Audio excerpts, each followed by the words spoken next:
All right, this video is about our production deployment of the React applications. I'm just using our staging environment just to show.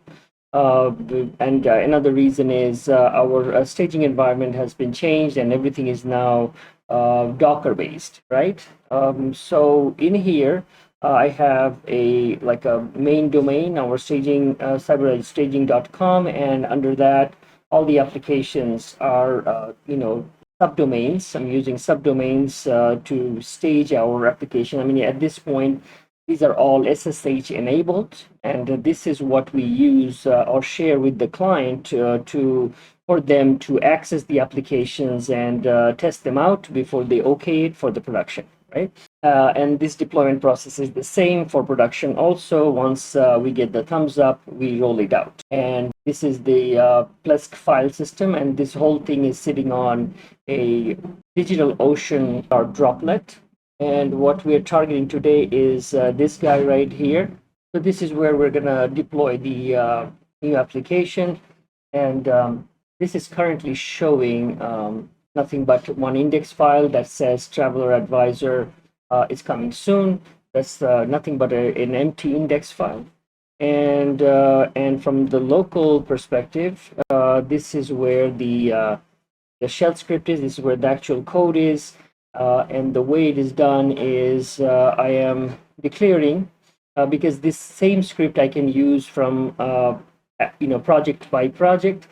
And in here, I just change these two variables. One is the local project name, and the other one is the deployed project name. This is pretty much the subdomain name, right? So if I just change these two, it automatically creates this source folder, which is basically this local folder right here, where the actual application build resides.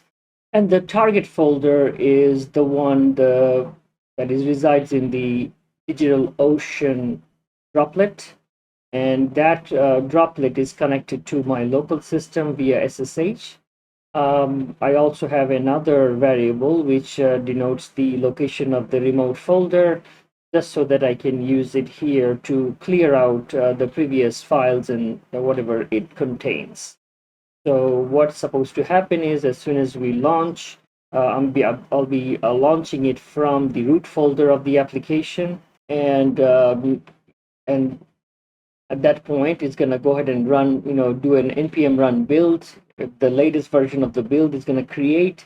And once that's done, it's going to remotely connect it to the DigitalOcean droplet and reach the target folder and clean it up, remove everything from there.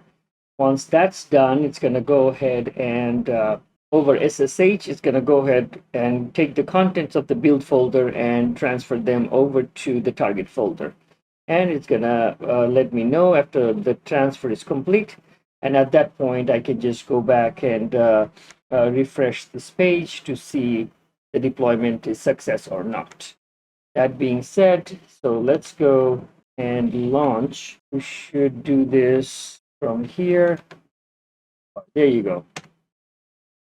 All right, it's creating a build right now. All right, build is done.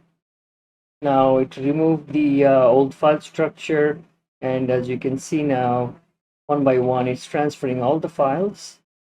And now that it's done, it tells me that file transfer complete. Now let's go up here and refresh. There you go. And there it is. The application has been deployed.